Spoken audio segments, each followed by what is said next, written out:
Près du Mans, en pleine campagne, Eulalie, aide médicale, et Yann, ouvrier, sont à la tête d'une famille recomposée. Yann a eu un fils de 11 ans, Benjamin, né d'une première union.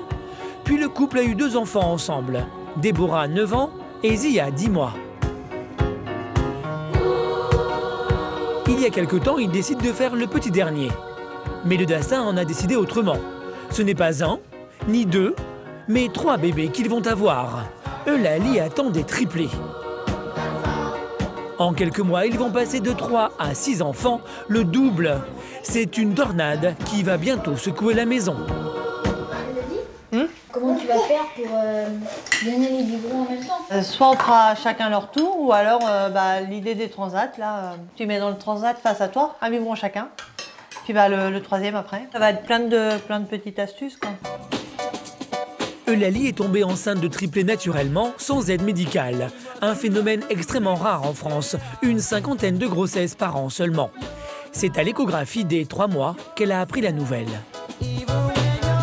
J'arrive chez le gynéco, il commence à faire l'échographie rapidement, j'ai même pas le temps de voir l'écran. Et là, il me dit, il y en a pas un, il y en a 3. Et c'est tellement soudain qu'on se dit non, c'est pas réel, c'est pas vrai, c'est pas possible. J'y croyais pas, hein. Je me dis, c'est une blague, c'est le ciel qui me tombe sur la tête, hein. Quelque part, on s'attend pas à ça.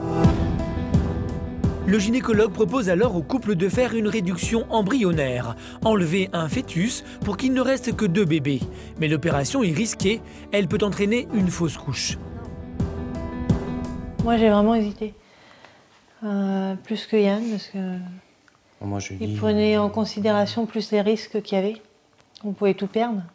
Et puis après, le psychologique, quoi. À la naissance, se dire, voilà, ils sont 2, ils auraient dû être 3. Faut vivre après avec ça, quoi. Il fallait qu'on garde les 3 de toute façon.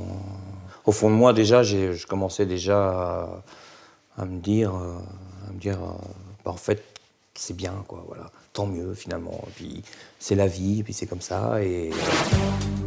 Avec cette grossesse multiple, Eulalie est sous haute surveillance. Enceinte de 5 mois, elle a rendez-vous toutes les 3 semaines chez son gynécologue. Des visites très rapprochées que son mari, accaparé par son travail à l'usine, ne peut honorer à chaque fois. Aujourd'hui, c'est Benjamin et Déborah qui l'accompagnent et qui vont découvrir avec elle le sexe des bébés. Alors forcément, avec 3 bébés, c'est un petit peu plus fouillis que quand il y en a un seul. Alors numéro 1, c'est lui. Okay, on le voit sur le dos, on voit sa colonne vertébrale, on voit bien son cœur qui bat. Il va très bien. C'est un jeune homme. Il peut être satisfait, il y en a au moins un. Le numéro 2 a une frimousse de bébé, sympathique. Et c'est gagné, c'est un deuxième garçon. Numéro 3 est tout en haut du ventre de votre maman. Ils vont très bien. Le ventre de maman doit être confortable. Et t'as de la chance, je crois que c'est bien une demoiselle. Parce que 3 garçons, t'aurais pas eu de chance, là. 2 garçons et une fille. Déborah hérite d'une 2e sœur. Benjamin, lui, est soulagé. Il ne restera pas le seul garçon de la famille. Il n'y avait que des sœurs que j'avais. Là, moi, j'avais 2 petits frères. Déjà, 1, c'est émouvant, je trouve. Mais alors là, 3, c'est encore plus émouvant. Et puis de voir qu'ils vont bien, ouais, c'est super. Le sexe des bébés, ce n'est pas la préoccupation d'Eulalie. Ce qu'elle désire par-dessus tout, c'est qu'ils arrivent en bonne santé. Sa grossesse peut être difficile et elle le sait. C'est une grossesse à très haut risque parce qu'il y a une surdistension utérine considérable. Madame Kidou va avoir un très gros ventre à la fin de sa grossesse et un utérus, c'est fait a priori, c'est programmé pour un seul enfant. Donc risque d'accouchement prématuré et risque de petit poids parce que vous avez 3 enfants qui mangent dans la même assiette. À partir de maintenant, les consignes du médecin sont strictes. Eulalie doit se reposer au maximum pour faire courir le moins de risques possible à ses bébés. La naissance des bébés est prévue dans 4 mois, mais comme 96% des mamans enceintes de triplés, Eulalie risque d'accoucher prématurément. Avec 3 enfants à la maison et les préparatifs pour la naissance, va-t-elle pouvoir respecter le repos forcé prescrit par son médecin? Quel va être le verdict de son obstétricien lors de sa prochaine visite? La jeune femme va-t-elle parvenir à mener sa grossesse à terme? C'est des contractions d'alerte, on va dire, qui me font dire qu'il est temps que je m'arrête, que je me repose, quoi. Nous sommes à Liège, en Belgique. Séverine, 40 ans, n'est pas une future maman comme les autres. elle est non-voyante. À 6 mois de grossesse, Séverine doit trier les affaires qu'on lui a données pour son bébé. Une épopée pour cette future maman plongée dans le noir. Son amie Cécile est venue l'aider avec Élise, sa fille de 10 mois. Un super beau manteau, taille 56 donc. Ah ouais, c'est petit, ouais.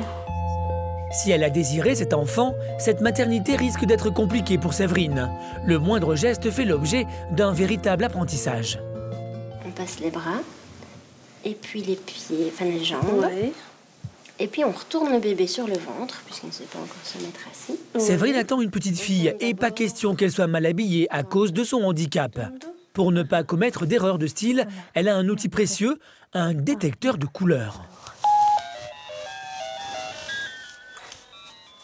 Tu vois, il fait... Voilà. Très foncé, bleu foncé, rouge foncé, vert, très foncé, fermé. Voilà, alors il dit toutes les couleurs par lesquelles il est passé. Et il fait des bruits différents parce que c'est en fonction de la luminosité. Pour l'aider, Séverine ne peut pas vraiment compter sur le futur papa. Chris, lui aussi, est non-voyant. Voilà, le pain est sur la table, il est coupé, tout est prêt. Chris est anglais, il habite dans le nord de l'Angleterre où il était directeur commercial dans la finance. Aujourd'hui, il a arrêté de travailler et depuis l'annonce de la grossesse, il vient tous les 15 jours à Liège pour passer du temps près de Séverine. Je n'ai pas peur de vivre avec un enfant. J'attends même ça avec impatience. Ce n'est pas la première fois que Chris va être papa, il a déjà 2 grands garçons d'une première union. Mais cette fois, c'est une autre aventure. Contrairement à sa première femme, Séverine est aveugle comme lui. Un véritable défi. J'espère que les réflexes vont vite revenir. Mais Séverine et moi, je pense qu'on va faire une bonne équipe. Tu danses? Oui, oui. Séverine n'est pas aveugle de naissance. À 1 an, elle développe un rétinoblastome, des tumeurs sur la rétine qu'il faut brûler au laser et qui lui coûteront la vue. Chris, lui, est atteint d'une maladie génétique de l'œil. Il est né non-voyant. Tous les deux se sont toujours battus pour surmonter leur handicap. Séverine a fait des études supérieures aux États-Unis. Chris fait beaucoup de sport. C'est lors d'un stage d'escalade qu'ils se rencontrent il y a 1 an et c'est tout de suite le coup de foudre. Do you fall in love with me at first sight? Love at first sight. Oui, au premier coup d'œil. Enfin, si je puis I dire. guess so. Chris et Séverine ont le même désir, devenir parents malgré leur cécité. À 40 ans et après seulement 5 mois de relation, Séverine tombe enceinte. Le problème, c'est que sa maladie est héréditaire. Un risque sur 2 que l'enfant ait, comme elle, une tumeur à l'œil et qu'il souffre aussi d'une déficience visuelle. The desire of having a child was stronger than the risk. À 3 mois de grossesse, la nouvelle tombe, l'enfant est porteur du gène. Il y a 80% de risque qu'il développe une tumeur à la naissance. Pourtant, ils décident ensemble de le garder. Je ne pense pas que la cécité soit une raison suffisante pour interrompre une grossesse.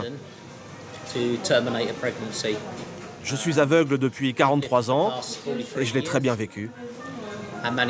J'avais un peu peur de prendre ça comme un échec ou voilà, parce que c'était pas vraiment la partie de moi que j'avais le plus envie de transmettre. Maintenant, je n'y pense plus tellement. En fait, je me dis que on va essayer de faire pour un mieux. Selon la gravité de la tumeur, Séverine et Chris espèrent que l'enfant pourra conserver partiellement la vue. Pour gérer toute cette angoisse, Séverine compte une alliée de taille, sa mère. Et je vois que tu vas toujours pas planter les trucs, c'est le moment. Hein. Oui. Béatrice est retraitée et très complice avec sa fille. Mais elle a beaucoup de mal à comprendre sa décision de garder ce bébé. Ah ben, je me suis demandé pourquoi elle le gardait. Pour moi, c'était évident qu'elle ne le gardait pas. On n'a pas eu de deuxième à cause de ça. J'étais très, très sceptique. Ça, c'était déjà trop tard à ce moment-là. Oui, c'était déjà trop tard. Mais de toute façon, dans la mesure où on ne peut pas décider pour elle, je n'ai pas tellement le choix. Aujourd'hui, malgré ses réticences, Béatrice soutient Séverine dans cette épreuve. Qu'on ait peur, c'est une chose. Mais trouver que c'est malheureux, non. Ce handicap, ça fera partie d'elle. Si ce n'est pas considéré comme quelque chose de diminuant, quoi, elle en souffrira moins qu'autrement. Séverine va devoir vivre ses derniers mois de grossesse avec cette question obsédante. À la naissance, sa fille développera-t-elle des tumeurs sur les yeux? Pourra-t-elle conserver la vue malgré tout? Avec son handicap, comment la jeune femme va-t-elle préparer l'arrivée de ce bébé? Si j'ai le choix entre m'éventrer ou avoir une cicatrice supplémentaire, j'aime autant avoir une cicatrice. Enfin... À Châteaubriand, près de Nantes, Julie termine sa journée. Il y a un an, en difficulté scolaire, elle choisit d'arrêter ses études. Depuis, elle est caissière dans un cinéma. C'est son premier travail. À 18 ans, à peine sortie de l'adolescence, elle attend déjà son premier enfant. À la base, non, c'était pas voulu. Je suis donc enceinte sous pilule. À l'absence de règles, je me suis dit, il y a un petit problème. Donc j'ai fait 1 test, 2 tests, 3 tests. Et au bout du 4e, je me suis dit, finalement, ça doit être vrai. Je pense que ça ment pas trop à ce point. C'était plus une surprise, quoi. C'était le cadeau de Noël, quoi, on va dire, quelque chose comme ça. Depuis 4 ans, Julie vit une relation tumultueuse avec Lucas, 21 ans, le père du futur bébé. Ils passent leur temps à se disputer, puis à se réconcilier. À l'annonce de la grossesse, il y a 2 mois, Lucas disparaît sans explication. La jeune femme décide malgré tout de garder le bébé. Je me suis pas trop posé cette question si j'étais trop jeune pour avoir un bébé. Je me suis plutôt posé la question si j'arriverais vraiment plus à m'en occuper en fait. Pas trop l'âge, j'ai pas trop réfléchi, mais plus les conditions pour l'élever. Si je vais vraiment réussir, est-ce que le salaire ça va suffire, est-ce que l'appartement, tout quoi. Parce que je me dis si je suis toute seule, puis au final quand tu vois l'échographie et tout, tu te dis ouais, bah, c'est bon, je sais ce que je fais quoi, il est là, il reste au chaud. Avec son salaire de 900 € par mois, Julie a tout juste de quoi boucler ses fins de mois. Elle vit dans un 2 pièces de 35 mètres carrés. On a vite fait le tour. Trop petit pour elle et le bébé.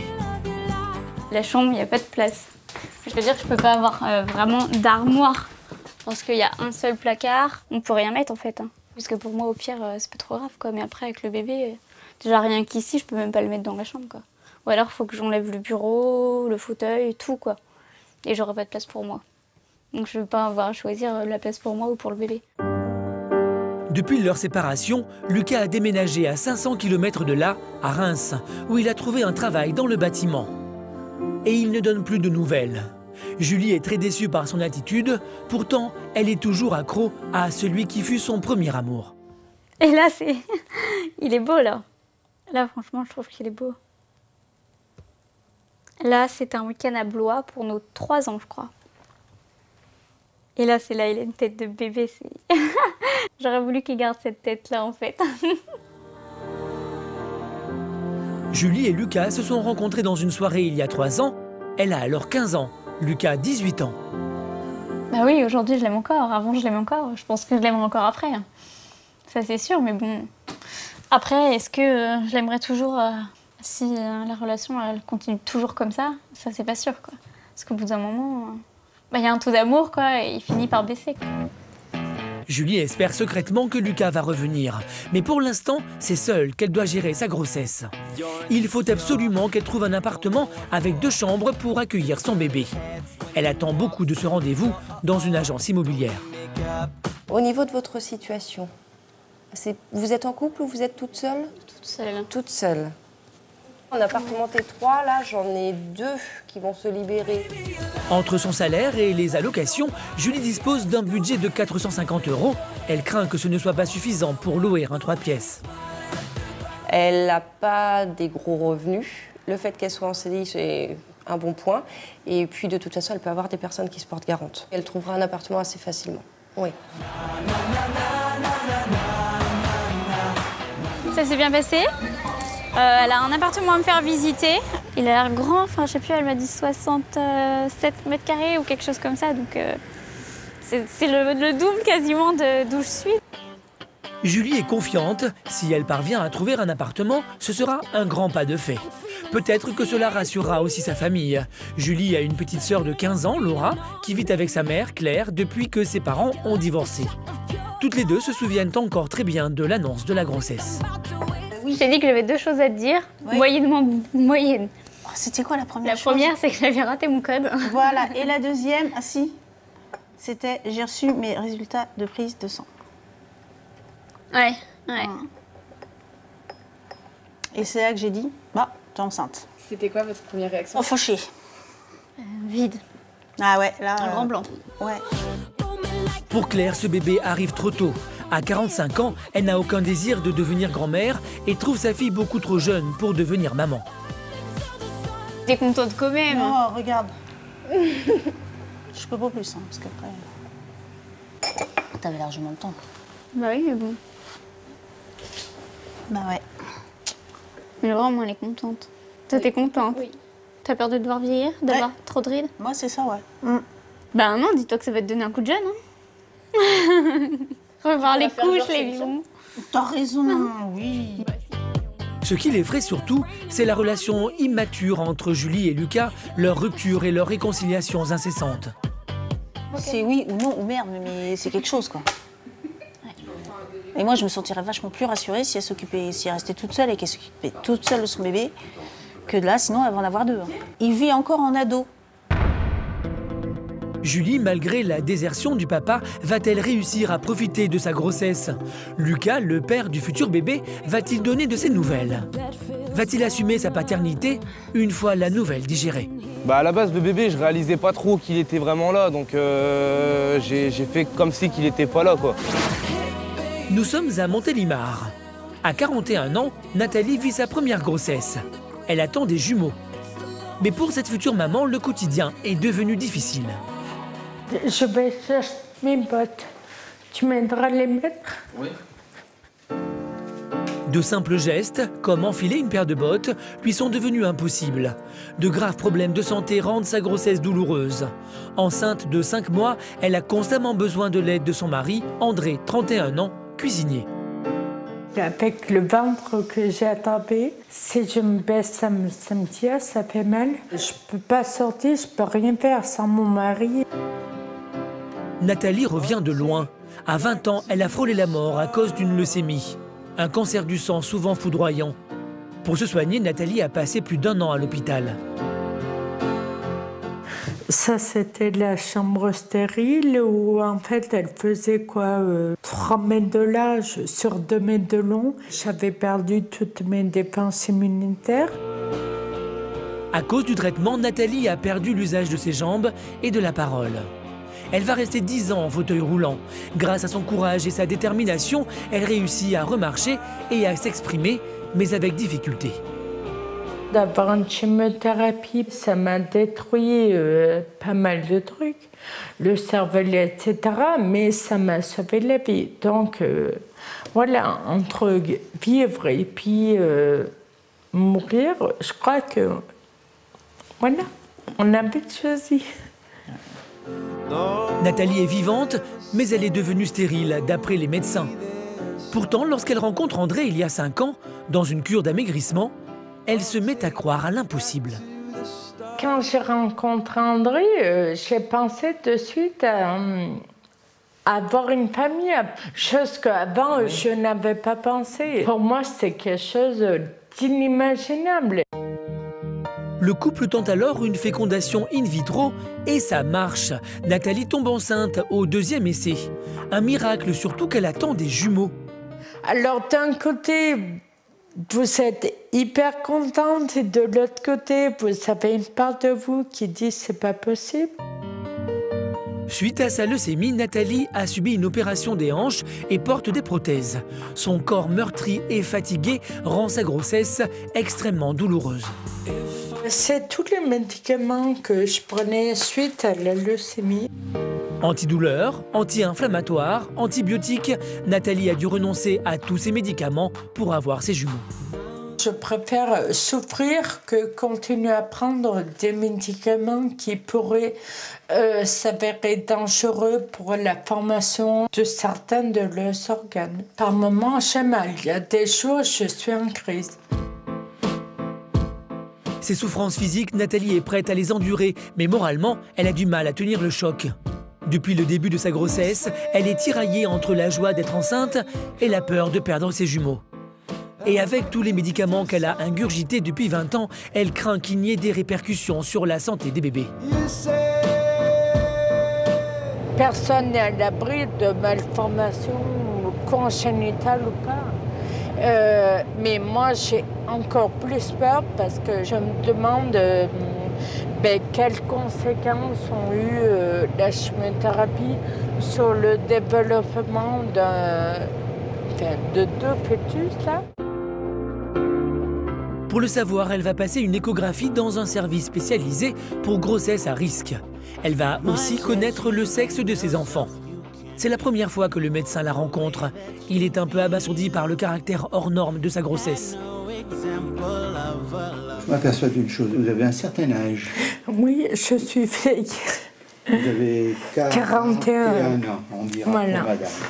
J'ai des antécédents médicaux importants. Leucémie, j'ai subi une sleeve, une ablation d'une partie de l'estomac. Donc j'ai perdu 70 kilos en même pas une année. Vous avez des prothèses de hanche aussi? J'en ai 2. Et il y a la thyroïde aussi. La thyroïde.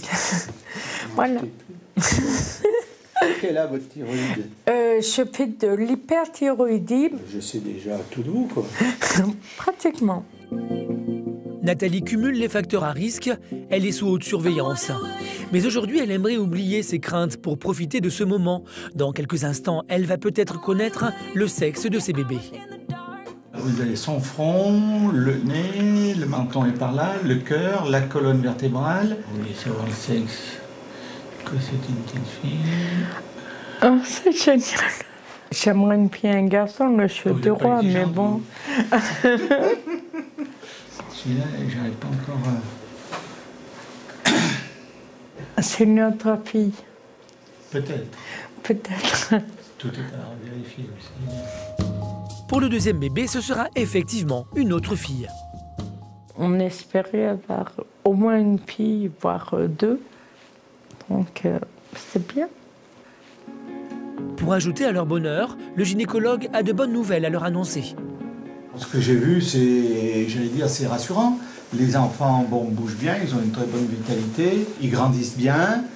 Oh, c'est pas des gros.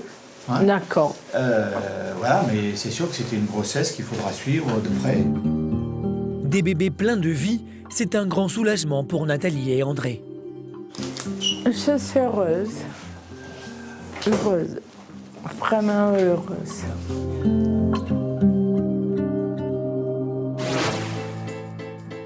Chez eux, le couple annonce la bonne nouvelle au père de Nathalie. Il suit de près la grossesse de sa fille, pourtant, il n'y était pas favorable. Avec les séquelles de la maladie, il se demande comment elle va s'occuper des bébés. C'est vrai qu'il y a ton mari, mais c'est difficile. Un lit, il faut se pencher, il faut... Tu vas voir, c'est tous les 3 heures au début, il faut se lever, il y a la tétée, il y a des tas de choses. Mais c'est pour ça qu'on a tout prévu, les lits surélevés, la baignoire sur pied. Mais il connaît sa fille, c'est une battante, et elle ne renonce jamais. On nous avait donné 3 fois des CD, et voilà où elle en est. Hein. Donc c'est une belle réussite pour elle. Et bon courage, et soigne-toi. Nathalie doit encore tenir 3 mois. Va-t-elle avoir la force de porter les jumeaux jusqu'au terme? Sans médicaments, son corps va-t-il supporter cette grossesse à risque? Avec ses difficultés à se déplacer, comment va-t-elle préparer l'arrivée des bébés? J'ai mal de l'anche, j'ai le ventre qui tire. Près du Mans, Eulalie et Yann, déjà parents de 3 enfants, ne savent plus où donner de la tête. Les triplés doivent naître dans 2 mois et avant leur arrivée, ils veulent absolument déménager. Pour l'instant, ils habitent dans 90 mètres carrés et n'ont que 3 chambres. Aujourd'hui, ils visitent une maison de ville de 180 mètres carrés. Ils espèrent que ce sera la bonne. Qui est grande aussi. Hein. Voilà, celle-ci est grande. Celle-ci est sympathique. Hein. Elle est sympathique cette chambre. Une cuisine aménagée, sympa, ça. ouverte. C'est une maison où il y a plein de, il y a beaucoup de petits niveaux. C'est sympa. C'est sympa. Ouais. 5 chambres, 3 salles de bain, une belle cuisine, tout pour les séduire. En prime, un grand jardin de 400 mètres carrés. Ce qui me plaît dans la maison, c'est les chambres et le terrain, le nombre de chambres. La pièce de vie aussi, enfin, le salon, salle à manger qui peut être une belle pièce de vie. Il y a des points forts, il y a des petites choses aussi qui m'embêtent un petit peu. Hein. C'est les marches et il faut souvent baisser la tête. Yann est sceptique. Eulalie est emballée, d'autant que la maison est dans leur budget, 184 000 €. Le couple demande un temps de réflexion et il va falloir réfléchir vite. Eulalie, d'habitude hyperactive, se sent fatiguée. À 6 mois de grossesse, elle doit se reposer et rester allongée pour éviter d'accoucher prématurément. Si je suis trop longtemps debout, j'ai tendance à avoir des contractions et puis un poids dans le bas du ventre qui est très désagréable. C'est des contractions d'alerte, on va dire, qui me font dire qu'il est temps que je m'arrête, que je me repose, quoi. À la maison, Yann a pris la relève. Après avoir quitté l'usine, il s'occupe des enfants, donne les bains et fait les repas pour toute la famille. Et Eulalie n'hésite pas à le taquiner. Tu prends du jambon, toi? Du jambon de poulet ou jambon normal? Jambon de poulet, je préfère. Et avec ça, ce sera tout? Un fondant au chocolat. C'est dur de regarder tout son petit monde vivre et puis d'être dépendante des autres, quoi. Rien que pour le ménage, pour m'occuper de la petite, je peux plus rien faire, alors faut l'accepter. Mais Eulalie ne peut pas s'empêcher de mettre la main à la pâte et donne quelques petits coups de main, comme faire couler l'eau du bain. Et si Yann gère tout comme un chef, pour les détails techniques, il a toujours besoin de sa femme. Tiens, les triples nœuds là. Yann est devenu un vrai papa poule. Bah avant, tout simplement, je faisais jamais le bain. Maintenant, c'est quasiment tout le temps moi hein, qui fait le bain de Zia, soit le matin, soit le soir. Hein. C'est agréable. C'est un moment qu'on partage entre père et fille. Même si Eulalie peut compter sur Yann, elle angoisse à l'idée de finir sa grossesse à l'hôpital. Comme toutes les 3 semaines, elle a rendez-vous chez son obstétricien. L'enjeu est de taille. À chaque visite, elle risque de ne pas rentrer à la maison. Ça m'embêterait par rapport à mes filles parce que ça veut dire que c'est au moins 2 mois sans être avec elles à la maison. Donc ça risque d'être long. Les médecins annoncent le verdict. Ah oui, voilà, ouais. Et les bébés ne sollicitent pas du tout le col, c'est-à-dire c'est très rassurant. Tout va bien, il n'y a aucune inquiétude, mais tout peut basculer. C'est comme un orage par un jour de beau temps, ça peut arriver sans trop prévenir. À 6 mois de grossesse, Eulalie passe encore à côté de l'hospitalisation. Mais combien de temps va-t-elle tenir? Vont-ils acheter la maison de leurs rêves avant l'arrivée des bébés? L'accouchement des triplés est un accouchement à risque. Comment va-t-il se dérouler? Non. Le premier. J'ai senti qu'il était sorti. De retour à Liège, en Belgique, Séverine, la future maman aveugle, est à 7 mois de grossesse. Aujourd'hui, elle a rendez-vous chez son obstétricien, la dernière consultation avant l'accouchement. Sa maman l'accompagne. Comment vous sentez-vous? Ça va. J'ai eu 2 problèmes de saignement de nez. Oui. Séverine a une maladie génétique, le rétinoblastome, qui lui a fait perdre la vue. Vous croyez? À cause de cette pathologie, elle a aussi développé un cancer de la vessie. Un antécédent lourd qui va l'obliger à accoucher par césarienne. Une opération à haut risque, elle peut à tout moment faire une occlusion intestinale. C'est particulier parce que madame a eu quand même une chirurgie abdominale lourde antérieure qui va être un peu difficile à gérer en période césarienne. Séverine a déjà une cicatrice de 20 cm sur le ventre. Pour éviter une nouvelle balafre, le médecin lui propose d'ouvrir au même endroit. La solution la plus esthétique, mais la plus dangereuse. Cela peut provoquer une éventration. Ceci dit, je peux déjà plus vraiment mettre de bikini, hein, donc si j'ai le choix entre m'éventrer ou avoir une cicatrice supplémentaire, j'aime autant avoir une cicatrice. Enfin... D'un commun accord, ils optent pour la solution la moins risquée. Séverine aura une nouvelle cicatrice. Depuis son enfance, Séverine est confrontée à toutes les difficultés, mais elle ne baisse jamais les bras. Encore moins depuis qu'elle est enceinte. Elle n'hésite pas à emprunter un chemin escarpé pour aller au supermarché. Alors qu'elle pourrait avoir une auxiliaire de vie, elle préfère se débrouiller seule. Les rayons, elle les connaît par cœur. Elle a aussi développé un bon sens de l'odorat. Mais malheureusement, ça ne marche pas à tous les coups. Chris voudrait bien du yogourt à boire. Ça, je n'achète jamais. Alors, je ne sais pas trop où il est. Et l'autre fois, justement, on s'est trompé. Enfin, c'est lui qui a pris un truc, il croyait que c'était du yogourt à boire et puis c'était de la crème fraîche. Séverine a conscience que l'arrivée de son bébé va compliquer les choses pour elle.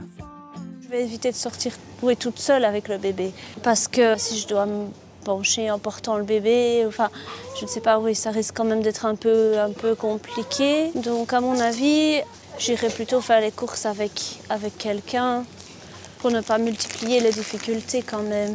C'est ouvert la caisse? Oui. Ça, c'est bien du jambon? Oui. Je n'étais pas tout à fait sûre.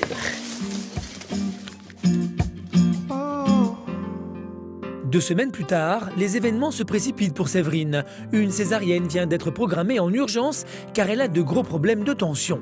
L'accouchement, c'est pour demain. Alors, je vais lire mes instructions.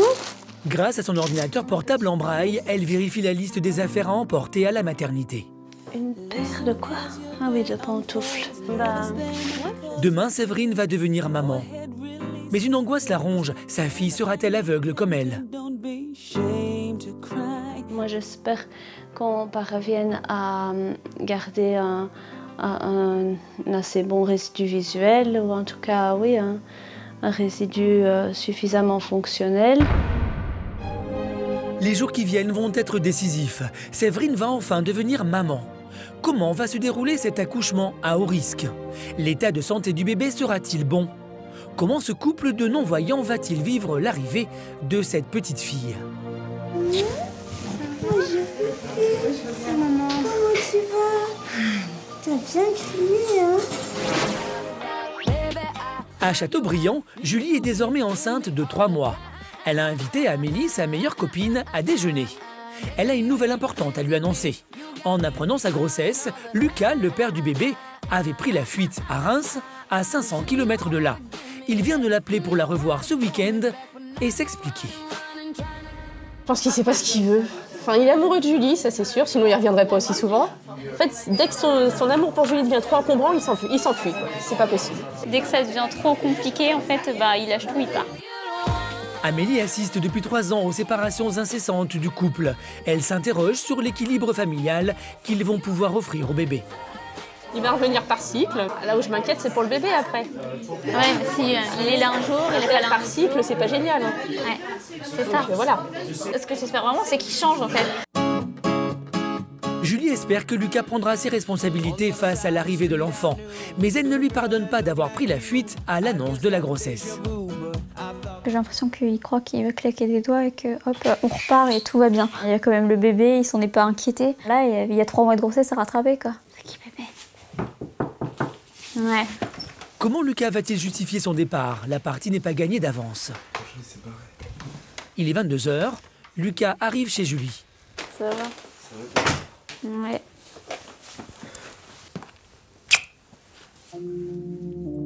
L'accueil est plutôt glacial. Pour se faire pardonner, Lucas a apporté le dîner, mais un hamburger frites ne va pas suffire. Julie attend des explications. T'as rien à dire? On va pas grand-chose là. Un peu fatigué de la route. Ouais. Plus la journée de boulot. Pour un mec qui a des choses à me dire, t'arrives bien silencieux. Enfin, si ton arrivée elle annonce le week-end, on va s'éclater quoi. Julie attend de Lucas qu'il s'intéresse à leur bébé. Elle propose de lui montrer les images de la première échographie. Il ne les a jamais vues et Julie espère bien qu'elles réveilleront sa fibre paternelle. Et je me suis levé à 6h30 ce matin, ça te dérange? Est-ce que ça va te fatiguer de regarder des échographies? Je crois pas. Je pense qu'à la Mais base, on peut pas attendre demain. J'attends, ça fait déjà 2 mois que j'attends. Non, je peux pas attendre une journée de plus. Oui, c'est vrai que ça va me tuer. Oui, va prendre ta douche et commence pas à m'énerver. Un fossé semble séparer Julie et Lucas. Vont-ils parvenir à retrouver la complicité qui les unissait il y a quelques semaines encore? Le lendemain matin, Lucas et Julie ont passé la moitié de la nuit à s'expliquer. Ils sont finalement arrivés à un compromis. Julie accepte de lui donner une seconde chance s'il parvient à la convaincre de sa réelle implication dans la grossesse. Et elle va le mettre à l'épreuve tout de suite. Elle l'emmène dans un magasin pour acheter la chambre du bébé. Si j'ai une fille, je veux cette armoire-là. Regarde, juste pour la mettre, toutes les robes, les manteaux et tout. J'aime bien celle-là aussi avec le nœud là. Avec quoi? Avec le nœud. Ah ouais. Ah ouais. Ah celle-là, elle est un peu mieux quand même. Elle est un peu mieux, ouais. Ah ouais. Et ce meuble aussi là. Une chambre complète. Hein. Donc il faut prendre ce lit-là. Ah, je suis venu aujourd'hui voilà, pour essayer de montrer à Julie que je m'investis dans tout ce qu'il faut acheter pour l'enfant, lui montrer que je suis là aussi pour pendant la grossesse. Bah, déjà, j'ai l'impression qu'elle a rangé un peu son caractère. Aujourd'hui, elle l'a laissé à la maison, là. Donc c'est pas plus mal. Et voilà, là, ça se passe bien, on rigole. Il n'y a pas d'embrouille, il n'y a rien, donc c'est bien. Mais il en faudra un peu plus pour convaincre Julie. On dirait un nouveau Lucas. Mais bon, pour l'instant, je prends les meubles et tout chez moi, quoi. Même si lui, il préférait que, hop là, on emmène tout à Reims et basta, moi, j'ai pas envie. Si c'est pour après, ça se finisse dans une catastrophe, ça sert à rien, quoi. Cette immersion dans le monde des bébés provoque une prise de conscience chez Lucas. Il commence à réaliser que dans 6 mois, il va devenir papa. Bah à la base, le bébé, je réalisais pas trop qu'il était vraiment là, donc j'ai fait comme si qu'il était pas là, quoi. Bah, je suis parti parce qu'il y avait des tensions, des prises de tête quotidiennes. Vivre ça tous les jours, au bout d'un moment, ça devient insupportable, quoi. Lucas regrette d'avoir pris la fuite il y a 3 mois. Cette absence fait remonter à la surface des souvenirs douloureux. Ça m'ennuie un peu qu'elle élève notre enfant tout seul, sans son père. Donc moi je sais que j'ai beaucoup grandi sans trop voir mon père et ça m'a pas mal choqué, donc je voulais pas que mon enfant vive ça aussi, quoi. Pour leur enfant, Julie et Lucas veulent prendre un nouveau départ. Pour tenter d'apaiser l'atmosphère, ils vont se détendre à la piscine.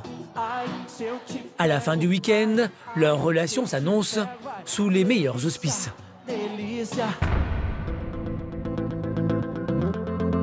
Le soir même, Lucas doit repartir à Reims, à 500 km de là.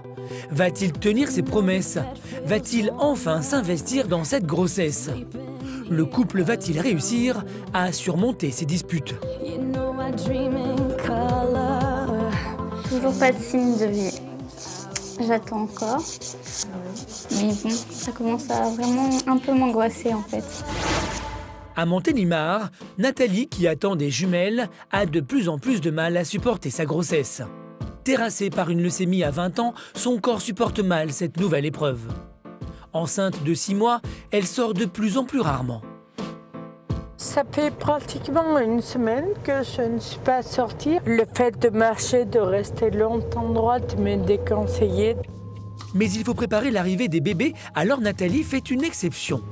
Avec André, elle se rend dans un magasin de puériculture pour acheter une poussette double. Vous avez 2 sortes de poussettes doubles. Le gros avantage de cette poussette, c'est que vous avez une coque qui fait nacelle.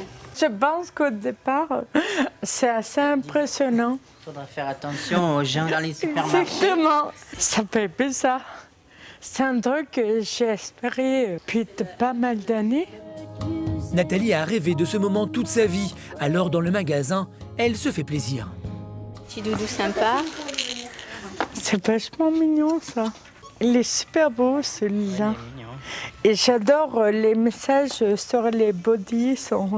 Sportif, comme mon papa. Depuis que j'étais malade, je me suis toujours battue pour être comme tout le monde. Donc, je suis très fière de montrer que je suis enceinte. Mais très vite, Nathalie s'épuise. Elle est fatiguée, ses problèmes de santé la rattrapent.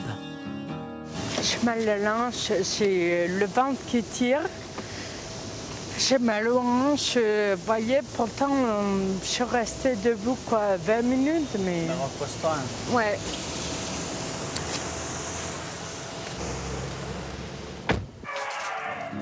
De retour chez elle, Nathalie doit se reposer. Tu vas enlever tes bottes? Ouais, je vais les ensemble. C'est André qui prend la relève. Depuis 2 mois, il a arrêté son travail de cuisinier pour veiller sur sa femme. Il découvre du coup les joies du ménage, du repassage et du linge à laver. C'est vrai que des fois, elle doit me trouver saoulant parce que je lui dis « Chérie, va t'asseoir sur ton siège, t'en fais trop ». Souvent, elle se sent coupable parce qu'elle se dit « Il fait tout et moi, je fais rien ». Le couple espère ainsi limiter les risques d'accouchement prématuré. Mais une semaine plus tard, nous retrouvons Nathalie aux urgences de Grenoble. Elle vient d'être hospitalisée dans cette maternité qui accueille des grands prématurés. Elle y a été transportée hier en hélicoptère. À 6 mois et demi de grossesse, elle a des contractions douloureuses et son col de l'utérus est ouvert. Elle pourrait accoucher d'un jour à l'autre. C'est pour ça qu'il faut bien que vous soyez au repos. D'accord. Bien allongé le plus souvent possible. Pas si. Vous vous levez juste pour la douche, pour aller aux toilettes. Pourtant, depuis les débuts de la grossesse, elle est assise chez nous, sans arrêt assise. On peut dire qu'elle s'est reposée, elle n'a pas fait. Je sais pas, c'est pour ça que j'ai rien fait. Si Nathalie accouche à 24 semaines, les bébés ne seront pas forcément viables. Le couple n'ose pas l'envisager. Il y a quand même une chance de décès, de perdre les petites. Et ça serait quelque chose de horriblement cruel. Dès le début de la grossesse, on s'habitue déjà à voir des jumeaux. Après, quand on sait que c'est des filles, ben, on les personnifie davantage. Donc, ça sera vraiment dur. À ce stade, chaque jour de gagné est une victoire pour la santé des jumelles. Nathalie doit tenir encore 8 semaines pour que ses bébés sortent de la grande prématurité. Mais va-t-elle y parvenir?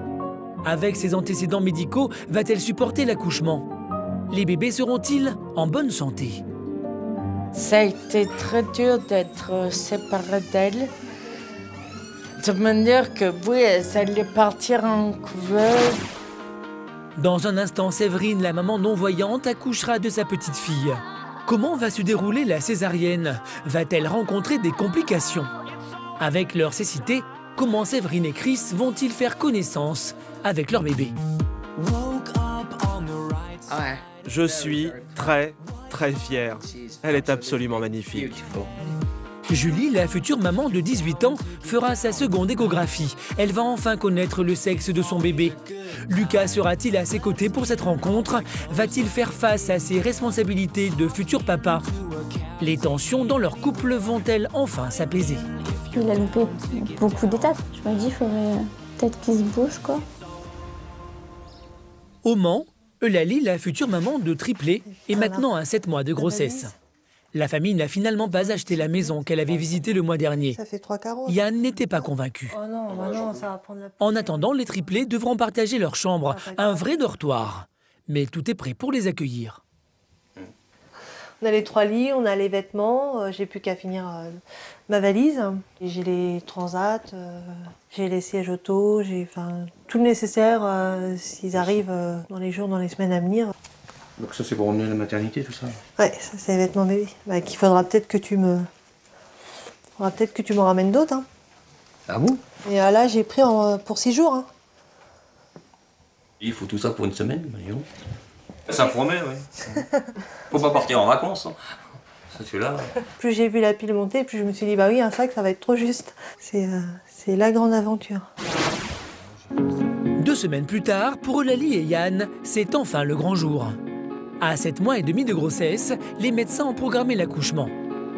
Les bébés naîtront par césarienne. Ouais, c'est déjà prêt.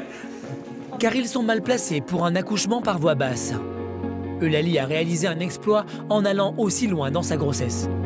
J'ai hâte qu'il soit là parce que moi, je fatigue. Mon corps, je pense qu'il commence à dire stop. Et puis moi, je suis impatiente, quoi. J'ai envie de voir leur petite tête. C'est demain matin, à 8 h, que les médecins vont emmener Eulalie au bloc. Même si cette grossesse est la 4e, elle ne va ressembler à aucune autre. 3 bébés d'un coup, plus une césarienne, le couple est un peu inquiet. La césarienne, c'est l'inconnu pour moi. La péridurale, ça me fait un peu peur. Mais voilà, pour l'instant, non, je suis assez sereine. Je pense que ce sera plus demain matin ou voire cette nuit, je sais pas.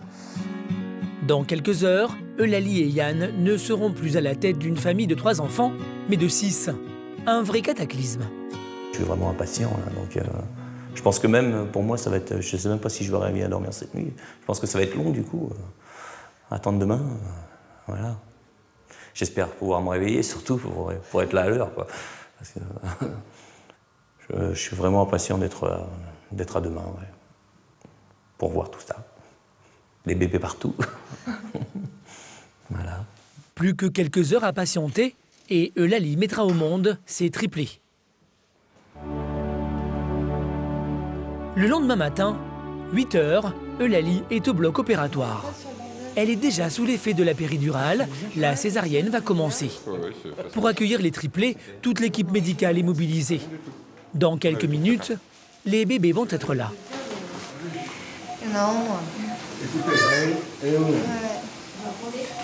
Le premier. J'ai senti qu'il était sorti. Le premier à voir le jour est un petit garçon, Noam.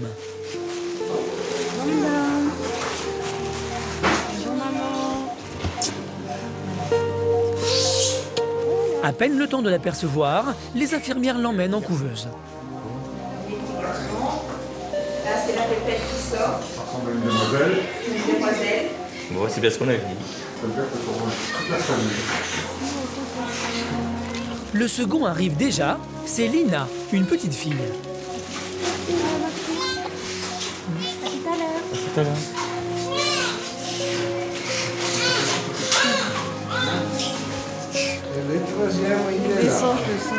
Le dernier à pointer le bout de son nez, c'est le deuxième garçon, Ilan.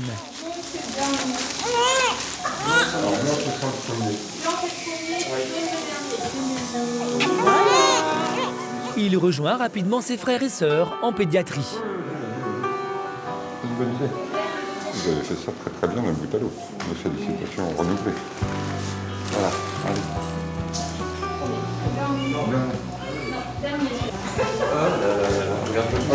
Bonjour messieurs, dames. Voilà les petits bouts. Les petits bouts. Donc on va les emmener un petit peu avec nous en néonat. Ils sont tout beaux, tout roses. Hein. Ah oui, oui. Les 3 bébés sont en pleine forme. À 1 mois et demi du terme, ils respirent déjà tout seuls.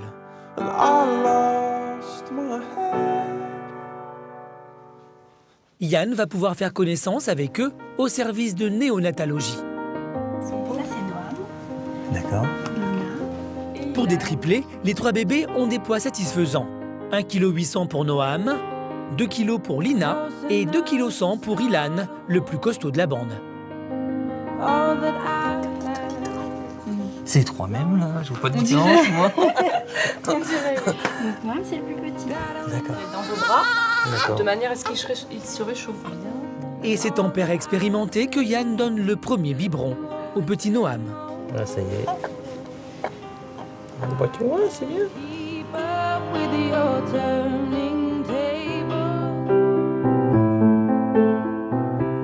Dans sa chambre, Eulalie devra se contenter de photos de ses triplés. Les bébés sont en pleine forme, mais par précaution, ils vont passer leur première nuit en observation au service pédiatrie. Eulalie devra patienter jusqu'à demain pour les serrer dans ses bras. Heureux, soulagée aussi et fatiguée. Je pense pas que je vais les reconnaître. Maintenant, parce que je les ai pas vus longtemps. Et puis les photos, ça fait pas pareil. À tout à l'heure. Eulalie et Yann peuvent être fiers de leur petite tribu, mais le plus dur reste à venir, le retour à la maison avec 3 nouveau-nés. Comment le couple va-t-il gérer les 3 bébés en même temps? L'équilibre de la famille va-t-il être bouleversé? Vont-ils résister au stress et à la nervosité? Là, vous avez toutes les couches. Il y a à peu près à peine un mois, je crois, de couches. Là, il y a une étagère que pour les bébés. Ouais. En Belgique, à Liège, Séverine va enfin réaliser le rêve de sa vie. À 40 ans, et alors qu'elle est non-voyante, elle va donner naissance à son premier enfant. Je sens que le moment approche. Chris, le père du bébé, est lui aussi non-voyant. À 8 mois de grossesse, les médecins ont programmé une césarienne en urgence, car Séverine a des problèmes de tension. Elle est placée sous monitoring pour vérifier la bonne santé du bébé. Et Et ton bébé va super bien, ton monitoring est bien réactif, bien variable. Et la puce, elle bouge comme une enragère. Et on sent un petit peu d'agitation dans ton bidou. Donc c'est super bien. Elle va bien. Cet accouchement en urgence, à 1 mois du terme, n'a pas laissé à Chris et à Séverine le temps de choisir le prénom du bébé. On travaille encore dessus. On va nous demander le nom tout de suite. On peut attendre un petit peu. Oui. Maintenant, si on attend, nous, dans l'ordinateur, on devra l'encoder comme fille plutôt que le prénom, parce qu'on est obligé de l'encoder quand même. Et vous pouvez après choisir un prénom sans souci. Ils trouveront le prénom plus tard. Séverine doit entrer au bloc opératoire. How you are feeling? Je me sens bien. Yeah. Are you anxious? Non, pas particulièrement. C'est l'heure pour Chris et Séverine. Ils vont enfin avoir ce bébé qu'ils désirent tant. Toute l'équipe médicale est sur le pied de guerre. 3 spécialistes assistent à l'opération au cas où il y aurait un problème. Je vais vous asseoir à la tête de madame. You feel okay? Yes, yes. Pour rassurer Séverine, le médecin prend le temps de lui expliquer le déroulement de son accouchement. We'll feel that they will push on your abdomen. Ah. Extract the baby, so you will feel that they push. It's absolutely normal. Okay. Okay. You're doing great. Voilà. C'est tout prêt, son dehors. Ouais, je le sens, mon ventre est tout mince. Voilà, elle est dehors. Elle est là. Elle est là, oui. The drug to make the uterus contract. Regarde, il la passe au-dessus de toi, il vient de la passer au-dessus de toi pour te faire. Voilà, elle te fait coucou.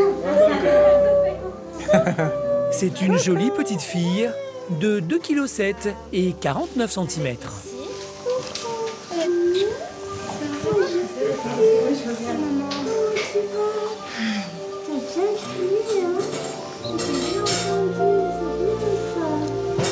Sa petite bouche. Elle a un petit bonnet. Ah oui. Tu vois? Elle a beaucoup de cheveux. Non. Félicitations. L'accouchement s'est bien passé. Chris part assister aux premiers soins de sa fille en pédiatrie. Sa petite tête, elle est toute plaquante. Ah, yeah. Cordon. Le cordon.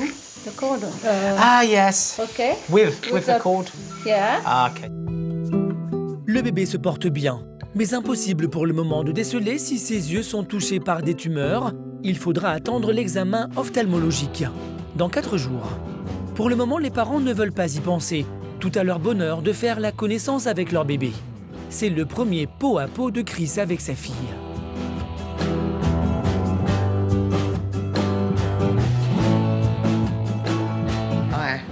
Je suis très, très fier. Elle est absolument magnifique. Et je suis très fier aussi de Séverine, elle a été magnifique. Les parents de Séverine sont les premiers à venir admirer la petite merveille. La petite. La petite. Elle fait dodo, je crois. Elle est adorable.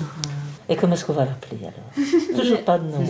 Tu vois, il comprend hein, quand même. On va réfléchir jusqu'au On n'a qu'à l'appeler le bébé sans nom.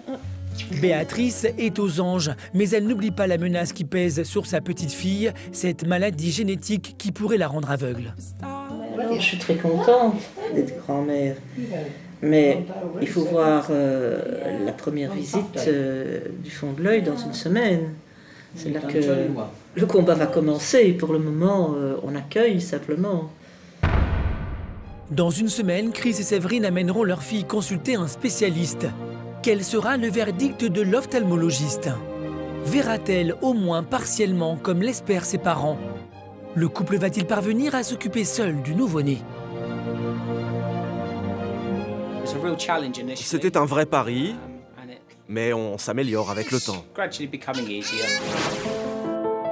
À Châteaubriand, Julie, la future maman de 18 ans, s'inquiète à l'idée que Lucas, le père de son bébé, ait encore pris la fuite.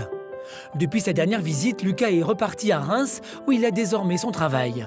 Les relations entre eux s'étaient pourtant apaisées, mais depuis 2 jours, Julie n'a plus de nouvelles. Et dans 4 jours, elle doit passer l'échographie du 2e trimestre. Pour la détendre, Marie, sa meilleure copine, l'entraîne pour faire une manucure. Alors, tu as eu des nouvelles de Lucas? Non, toujours pas de signe de vie. J'attends encore. Mais bon, ça commence à vraiment un peu m'angoisser en fait. J'espère vraiment qu'il va venir à l'échographie parce que déjà j'aimerais bien qu'il voit le bébé parce qu'il a loupé beaucoup d'étapes. Je me dis qu'il faudrait peut-être qu'il se bouge quoi. Mais j'espère qu'on va voir sa réaction, qu'il soit pas là.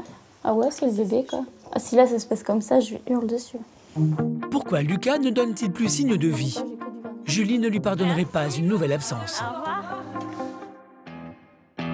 La veille de l'échographie, coup de théâtre, nous retrouvons Julie chez elle et surprise, Lucas est à ses côtés.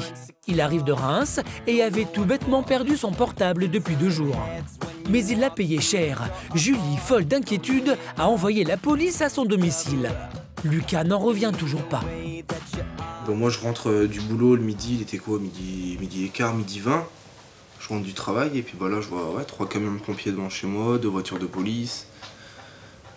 Je passe devant mon bloc avec ma voiture et puis bah là je vois que la porte de chez moi elle était ouverte, donc à la base je pensais que c'était moi qui n'avais pas éteint ma plaque électrique le matin quand j'avais fait chauffer mon lait, mais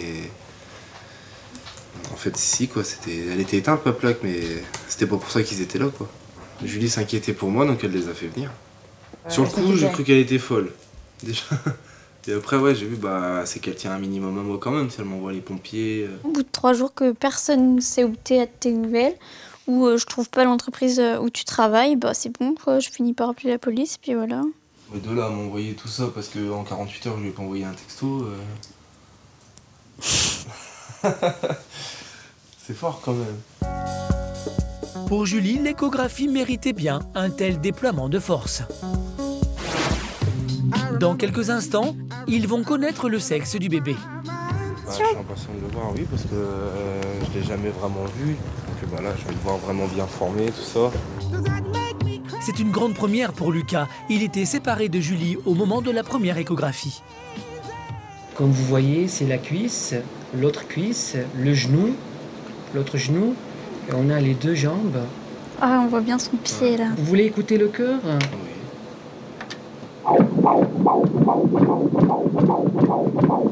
Donc parfait, le rythme il est régulier. Le sourire sur le visage de Lucas en dit long. Dans sa tête, le bébé commence à se concrétiser. Il pèse combien là à peu près? Donc il pèse presque 560 grammes, donc il est dans les normes. C'est pas un peu gros quand même? Non, pour cet âge, il est bien. Est-ce que vous souhaitez savoir le sexe du bébé? Oui. Le souhait de Julie se réalise. C'est auprès de Lucas qu'elle va enfin apprendre le sexe de leur bébé. Donc c'est un petit garçon. T'es content? Bon, ça aurait été une fille, ça m'aurait fait autant plaisir. Oh, quel menteur! Je sais pas si je préfère. J'aurais un petit garçon si c'est ce qui m'aurait fait plaisir et puis voilà, c'est le cas quoi. Il voulait qu'un garçon. Lucas rattrape le temps perdu et savoure ce moment magique. C'est bizarre de le voir. C'est touchant quand même, ouais. C'est mon enfant quand même. Le bébé ne sera là que dans 4 mois, mais le futur papa s'inquiète déjà. Oh là, il est trop beau. Il habite à 500 km de là, mais hors de question pour lui de rater la naissance de son fils. Tu m'appelles pas au dernier moment, une fois que t'es installé à l'hôpital et tout ça, tu m'appelles. Attends, non mais je t'appellerai quand je pourrai déjà t'appeler. Oui, bah oui. Espérons qu'il prenne son temps pour pointer son nez. Et puis bah voilà quoi. Après on verra, c'est pas moi qui vais lui dire de m'attendre, c'est lui qui choisit. J'aimerais bien qu'il soit là, mais bon, s'il est pas là, c'est pas grave, je gueulerai sur les sages-femmes et pas sur lui. Encore 4 mois avant l'arrivée du bébé, l'investissement de Lucas dans la grossesse va-t-il durer? Comment Julie va-t-elle vivre les dernières semaines? Le couple va-t-il tenir malgré les disputes incessantes? La grossesse, c'est pas être là que pour les échographies, c'est être là pour le reste. À Montélimar, Nathalie, la future maman de jumeaux, a été hospitalisée en urgence. Le cœur de l'un de ses bébés fatigué, les médecins viennent de pratiquer une césarienne à 8 mois de grossesse. L'intervention s'est bien passée, mais les bébés sont vraiment petits, 1,5 kg et 2 kg. Ils sont en couveuse. C'est André qui, le premier, va avoir la joie de découvrir ses 2 petites filles. Bonjour. Bonjour. Voilà. Donc là, c'est la plus petite. Elle, la plus petite, comment elle s'appelle? Léa. Léa, elle va très bien là. Au début, elle avait un petit peu du mal à respirer. Et là, les choses commencent à se passer progressivement. Elle a une bonne saturation, l'oxygénation, vous voyez là, c'est à 100%. Sa sœur, au début, je vous ai dit que je l'ai ventilée au masque, parce qu'elle avait son cœur qui était ralenti. Elle était pâle. Elle a récupéré assez rapidement, hein, ne vous inquiétez pas. Et là, vous voyez, là, pareil, elle respire normalement. Hein. Elle pleure beaucoup quand elle pleurera, ça doit être une râleuse, c'est tout. Après toutes ces tentatives pour avoir un bébé, après ces 9 mois de grossesse si difficiles, André n'en revient toujours pas. Ça fait 5 ans qu'on est dessus à fond. Et c'est une bonne récompense au bout de 5 ans. Avec ma femme, on va démarrer une petite vie à 4. Mais pour l'instant, les jumelles vont rester au service de néonatologie. Léa, la plus petite, 1,5 kg, est perfusée pour être alimentée. Elle est trop faible pour se nourrir toute seule. Est-ce que Meg, vous allez la perfuser aussi? Alors non, pour l'instant, on va lui laisser sa chance de pouvoir manger toute seule. La petite Meg est installée dans la couveuse d'à côté. Et c'est André qui va lui donner son premier biberon.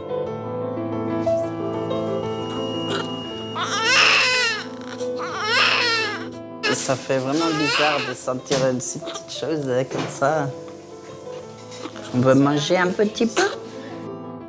C'est son premier enfant. André est impressionné par le poids plume de sa fille. Dans sa chambre, Nathalie s'impatiente. Elle attend des nouvelles. Alors, comment elles vont? Bien. Et comment elles sont? Petites. Alors, Meg, déjà, elle a eu un biberon. Et Léa, on a dû lui faire une perfusion dans le cordon pour pouvoir l'alimenter. Ça a été très dur d'être séparée d'elle. De manière que, oui, ça allait partir en couveuse et que ça allait partir en pédiatrie et que moi, j'allais revenir dans ma chambre. Ça y est, c'est le moment. On va voir les petites puces. Après avoir cru pendant des années qu'elle ne pourrait pas avoir d'enfant, Nathalie s'apprête à réaliser un rêve, tenir ses filles contre elle.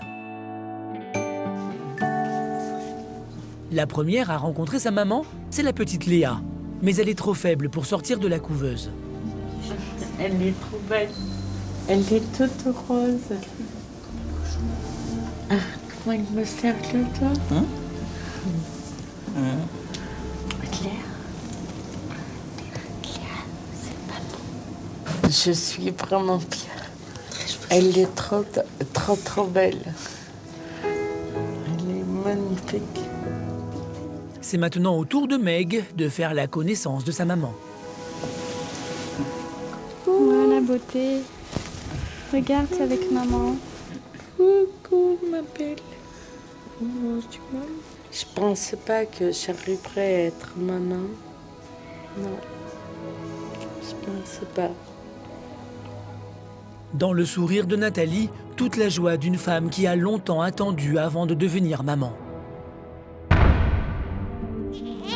Combien de temps les jumelles vont-elles rester à l'hôpital? Déjà fatiguées par la maladie, comment Nathalie va-t-elle supporter leur retour à la maison? Comment va-t-elle s'occuper des 2 enfants en même temps avec ses handicaps physiques?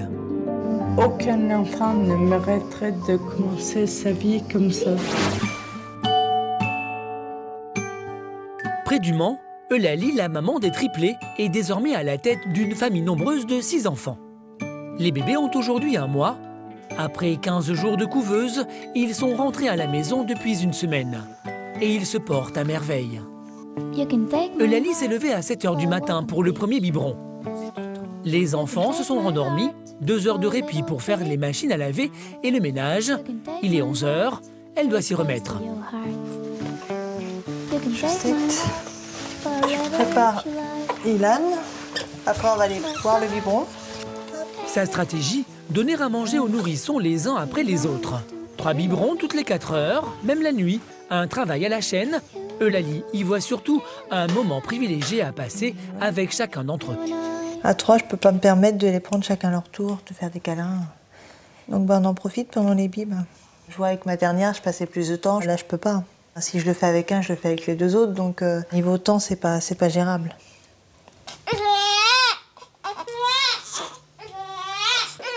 Dans la chambre, Lina et Noam commencent à s'impatienter. Eulalie reste zen. On dit qu'un bébé, ça a besoin de pleurer, donc ça sert à rien de se stresser ou quoi que ce soit. Donc elle attend. Laissez-le bavoir un petit peu au cas où. Hein? Ilan est repu. C'est au suivant.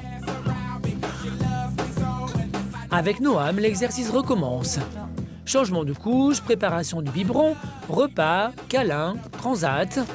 Chez Eulalie, l'expression « jamais 203 » prend tout son sens. Le dernier réveillé et le dernier servi. Aujourd'hui, c'est Lina. En 1h30, l'affaire est pliée. Les 3 bébés ont mangé et sont recouchés.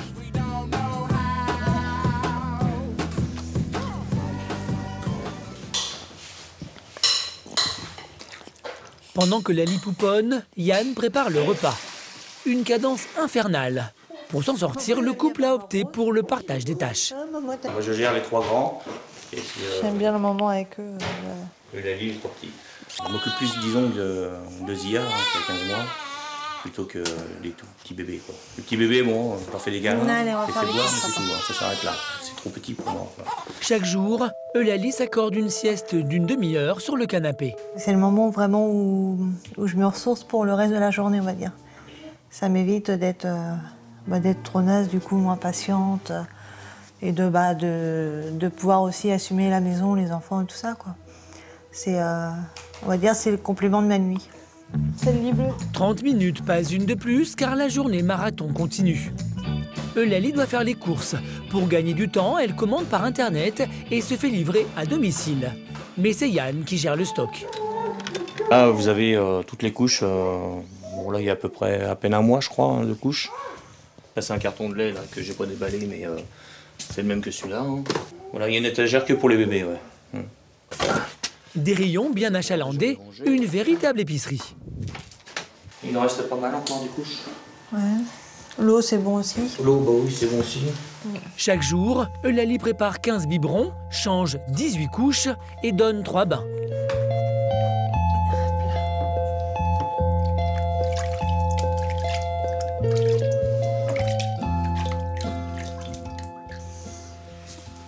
Et il n'y a qu'une fois les enfants couchés qu'elle peut enfin respirer.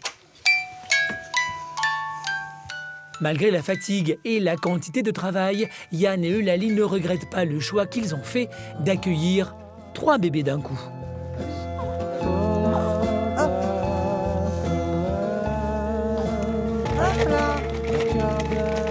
Même si l'annonce a été difficile à encaisser, aujourd'hui on est heureux de les avoir tous les 3, quoi. C'est du bonheur. Ah bon? On est très content que la vie nous offre ça. Là, je suis encore plus heureuse qu'avant. C'est la maison du bonheur.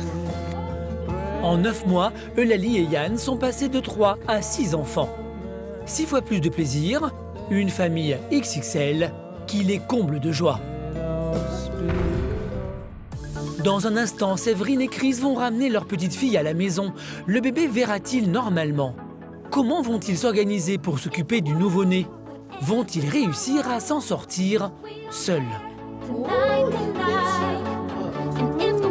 How did you know she might be red? You felt something. Je le sais, rien qu'en le touchant. Julie, la jeune maman de 18 ans, va mettre son fils au monde dans quelques jours.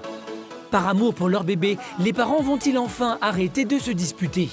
Comment va se dérouler l'accouchement? Lucas, le futur papa, assistera-t-il à la naissance de son fils?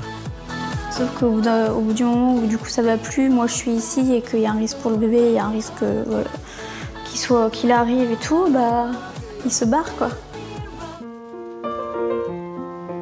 En Belgique, Séverine a accouché il y a 5 jours. La petite fille, restée une journée sans prénom, s'appelle finalement Siri. Mais une semaine après l'accouchement, les nouvelles ne sont pas bonnes. L'examen ophtalmologique a révélé une tumeur à l'œil gauche. Le couple a rendez-vous aujourd'hui avec le spécialiste du rétinoblastome. I'm over it now. Madame Ocmoun, comment allez-vous? Ça va. C'est Patrick de Botter. Ça va bien? Félicitations quand même, hein? Merci. Bien. Simplement, j'ai déjà jeté un petit coup d'œil. Oui. Et donc, j'ai vu le petit bouton de rétinoblastome. C'est très petit, hein? Oui. D'accord? Donc, il n'a pas encore vraiment trop abîmé grand-chose. Et donc, ça, c'est une bonne chose. Le professeur propose un traitement au laser, mais aussi une chimiothérapie pour soigner Siri. Même si elle était consciente du combat dans lequel elle s'engageait en mettant sa fille au monde, Séverine est bouleversée. C'est une petite dose et logiquement, si tout va bien, on ne devra le faire qu'une ou deux fois. Oui, d'accord? oui. Puisque maintenant, à partir de maintenant, votre petite Siri doit être examinée toutes les 3 à 4 semaines pour nous détecter le moindre nouveau petit bouton qui apparaîtrait. C'est suffisant, 3-4 semaines? Oui, ça c'est suffisant. L'opération ne va durer que quelques minutes. Pour ne pas qu'elle bouge, Siri est placée sous anesthésie générale. À l'aide de son casque, le chirurgien va envoyer un rayon laser dans la rétine du nourrisson. Donc ici, dans l'œil gauche, je vois un petit bouton de tumeur qui fait 2 mm et qui est quasi juste au plein centre de sa rétine. Le laser va détruire la tumeur, mais en même temps, il brûle la rétine et abîme la vision. C'est comme ça que Séverine a perdu elle-même la vue à l'âge de 1 an. Voilà. Donc, pour moi, le traitement de l'œil est terminé. L'opération est terminée, le chirurgien vient faire le bilan avec les parents et la maman de Séverine. Yes. How are you doing? Nice to meet you. I'm Patrick de Potter. La vision qu'elle va avoir de l'œil gauche, si la situation reste comme elle est, c'est une tache sombre dans son champ de vision central de l'œil gauche et que tout le reste autour, elle voit. Let's say that she will look at your face. Yeah. She only with the left eye, she will maybe not see the nose and your mouth, but she will see around. Le problème, c'est qu'il y a des risques qu'une nouvelle tumeur réapparaisse dans les mois qui viennent. Un risque qui décroît avec l'âge, mais qui plane sur Siri jusqu'à ses 3 ans. If the situation remains like it is, she will be able to drive a car, she will be able to do everything. Yeah. If the situation rests like this. Les nouvelles sont meilleures que ce qu'on aurait pu craindre. Mais voilà, bon, on ne sait pas encore si la tumeur est agressive ou pas. On est rassuré pour le moment, pendant 3 semaines. Dans 3 semaines, on verra bien ce qu'il en est. Dans 3 semaines, Séverine reviendra pour la suite du traitement et un nouvel examen de l'œil.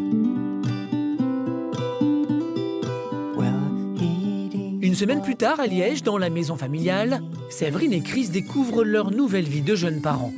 Et ils s'en sortent plutôt bien. Ils ont d'ailleurs acheté une baignoire spéciale censée limiter les risques de noyade. Mais au final, la profondeur du seau complique un peu la tâche pour Chris. Allez, on y va.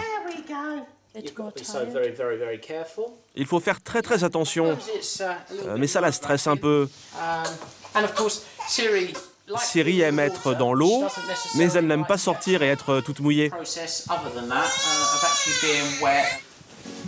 Siri a tout juste 2 semaines et ses parents commencent à prendre leur marque. Séverine passe une grande partie de son temps à l'allaiter, le jour comme la nuit. Oh, il faut qu'on te mette convenablement, hein, oui. Le retour à la maison a été un peu plus difficile que ce à quoi je ne m'attendais, surtout vraiment dans les premiers jours. Si, par exemple, je ne lui donnais pas immédiatement quand elle pleurait parce qu'elle avait faim, après elle se rendormait et elle ne voulait plus manger. Les fesses sales, c'est Chris qui s'y colle. Nappy is in the back of the mat.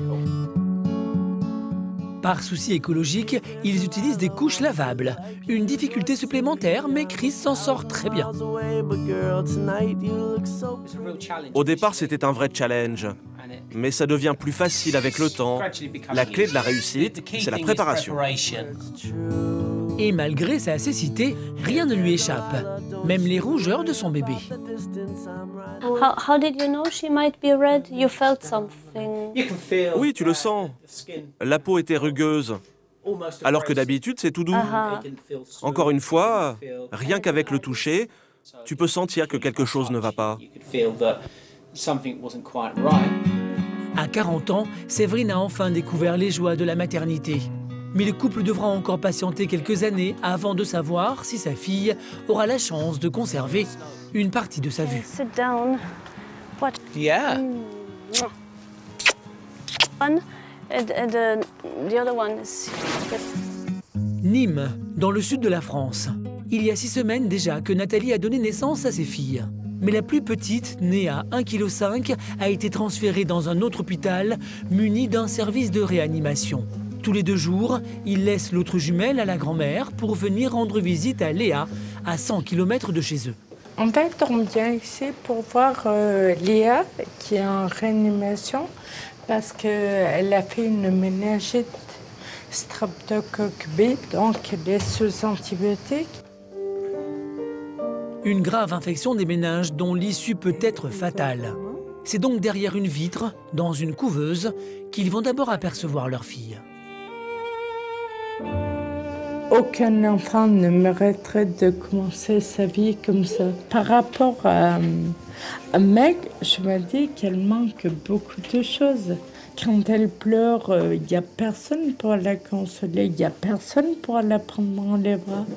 Donc, je préfère pas y penser, autrement, je me mettrai à pleurer. Tous les 2 jours, Nathalie et André parcourent 100 km pour venir câliner leur enfant. À son arrivée dans le service, Léa a été placée sous respirateur artificiel. Aujourd'hui, elle respire seule, mais elle est toujours sondée pour se nourrir.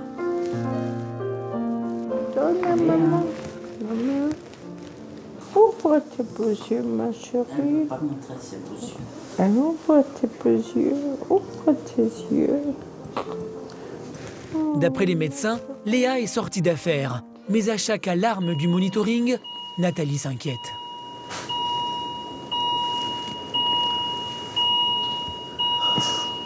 Chier cette saturation. Elle ne remonte pas là.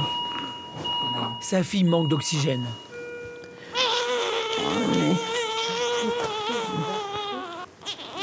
Elle n'arrête pas de respirer par moi. Regarde là. L'infirmière reprend Léa pour la ventiler au masque d'oxygène.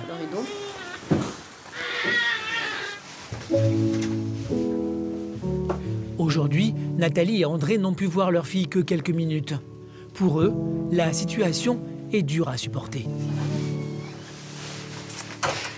C'est toujours difficile qu'on sorte d'ici parce que, en plus, Léa, elle est désaturée là.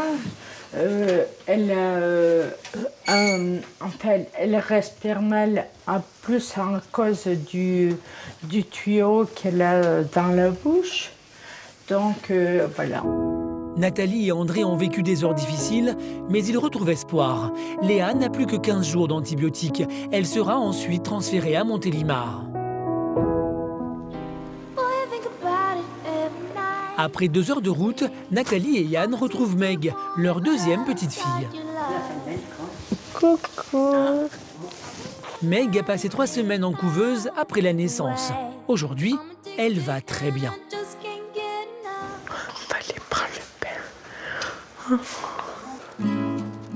Avec ses difficultés à se déplacer et son manque de coordination, Nathalie doit trouver des astuces pour s'occuper de ses filles.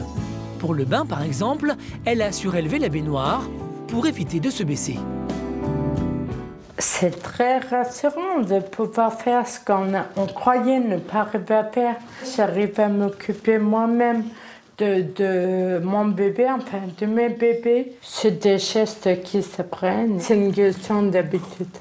Et puis un bébé, finalement, il vous aide plus que ce qu'on pourrait croire. C'est bon. Nathalie peut en plus compter sur André. Il prend son rôle de père très à cœur et assure la relève quand elle en a besoin. Je suis en train de devenir père petit à petit. Ça se fait pas comme ça à la naissance en un jour. Mais là, ça va. Il manque juste sa petite sœur. Maintenant, nous sommes 4. Nous sommes une famille.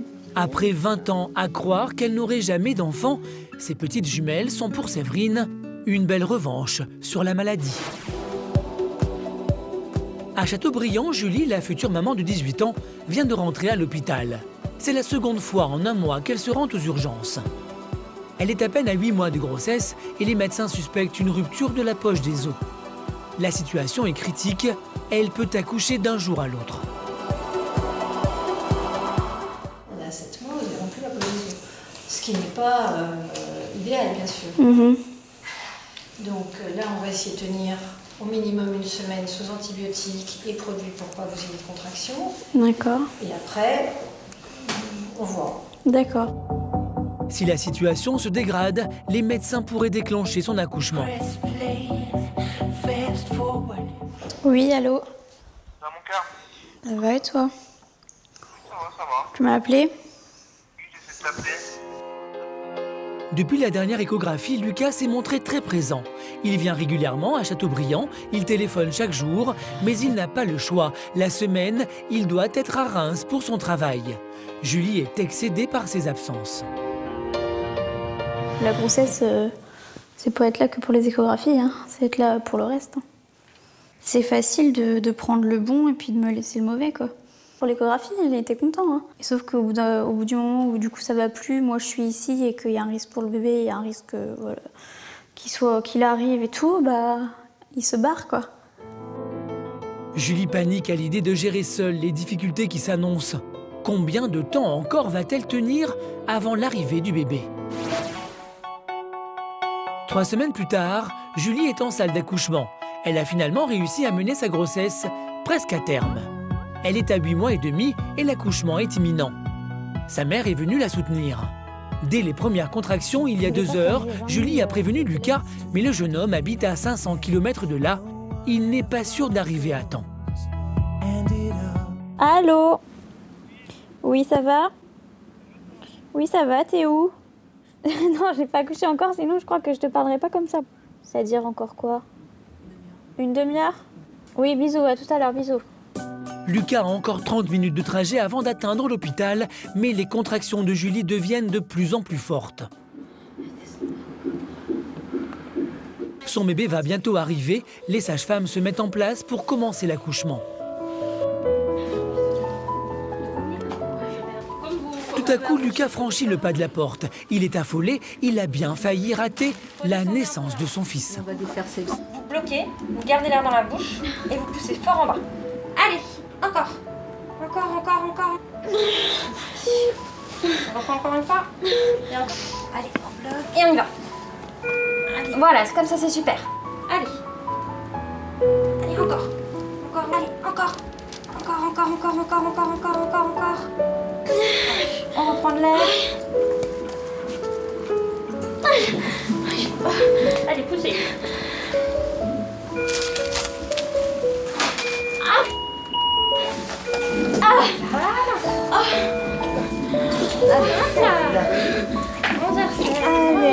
Bonjour bébé. Félicitations.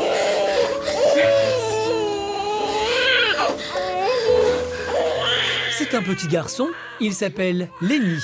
Il pèse 3,2 kg et se porte comme un charme. Lucas a du mal à croire à ce qui lui arrive. Au début, quand elle m'avait annoncé qu'elle était enceinte, je pensais que c'était une blague, mais bon, après, avec le temps, j'y ai cru, et puis maintenant qu'il est là, je suis content. C'est que du bonheur. Je suis encore tout retourné quand même, ouais. On va apprendre à connaître comment ça marche. Lucas n'a pas de mode d'emploi, mais il prend son rôle de père au sérieux. C'est peau contre peau qu'il fait connaissance avec son fils. Il est beau. C'est moi qui le porte un petit peu pour une fois. À 18 ans, Julie réalise à peine qu'elle est devenue maman. Oui, ça fait bizarre maintenant. De dire, ah ben c'est mon bébé et tout, là. Mais pourtant, c'est vrai. Le petit Lenny a réussi à souder le jeune couple. À 18 et 21 ans, Julie et Lucas s'apprêtent à découvrir les joies et les tourments de la vie de famille. Avec Lucas, oui, c'est un nouveau départ là. J'espère que c'est un bon départ, parce que c'est vrai que ça a été compliqué. Et puis, en fait, il avait presque plus hâte que moi qu'il arrive, quoi. Et voilà, donc j'espère que maintenant, on part pour quelque chose de beau, quoi. avec le bébé. 3 mois après la naissance de Lénie, Julie et Lucas ont emménagé ensemble dans une nouvelle maison. Le couple semble enfin avoir trouvé son équilibre. Après 2 semaines à l'hôpital, Léa a retrouvé sa sœur jumelle à la maison. La famille est maintenant réunie, les petites filles ont pris du poids et Nathalie se surpasse chaque jour pour prendre soin d'elle. De leur côté, Séverine et Chris ont déménagé en Angleterre. Leur vie s'organise désormais autour de leur bébé et ils s'en sortent très bien. La petite Syrie effectue de fréquents contrôles ophtalmologiques pour surveiller l'état de ses yeux. Dans la Sarthe, Eulalie et Yann ont trouvé leur rythme avec les triplés. Lina, Ilan et Noam font déjà leur nuit. Le couple a prévu de se marier l'été prochain.